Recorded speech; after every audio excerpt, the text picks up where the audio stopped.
Nagpunta kami ng Kilangin Falls at ito ang nangyari.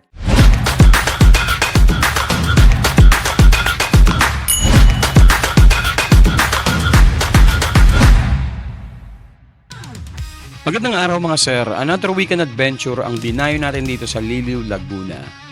Sa halagang 100 pesos ay may experience mo na ang malamig at malinom na tubig bukal na perfect sa mga gustong mag-relax at mag-recharge sa mga taong tulad ng kaibigan mong Haggard.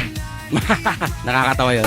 Pagdating natin sa lugar, kailangan muna namin mag-register at magbayad ng tour fees at i-briefing lang kami sandali ng mga coordinator. Ito yan. Ay, sa ngayon po, sir, ang environmental fee po ay 20 pesos na per head. Tapos sa tour guide fee po ay 400 na sa 5 person lang po. Okay. Kung gusto niyo po mag-rent ng life vest, 50 pesos lang po. Hindi naman siya mandatory, no? Hindi naman po. Bali, may lakad po tayo na 30 to 45 minutes bago po dumating ng falls. No, trending po siya, awan lusong po. No? Ilang minutes ang trekking lang? 30 to 45 minutes kasama po yung pahinga niya. Like mas po sir, kung mag-a-avail po kayo. Ayun, marami sila dito. Ayun, Wala namang problema.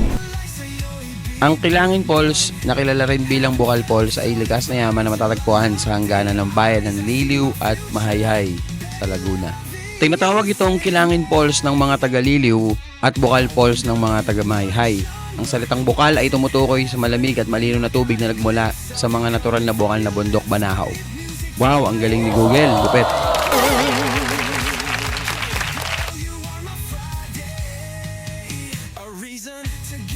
Ang lalim ng tubig sa unang talon ay umaabot ng 7 to 8 feet. Malakas ang current, so talaga naman tatangayin ka nito kahit naka-life vest ka. At sa pangalawang talon naman ay umaabot sa lalim na 15 to 18 feet. So kung hindi ka marunong lumangoy sa gilid-gilid ka na lang muna at mainggit sa mga marunong syempre. Pero teka, gaano nga ba kalamig dito? Maaaring nakarating ka na sa Mahayhay Falls. Magkasing lamig lang sila ng tubig. Parehong malinaw at naiinom ang tubig dito. Pero ang tanong, sulit nga ba?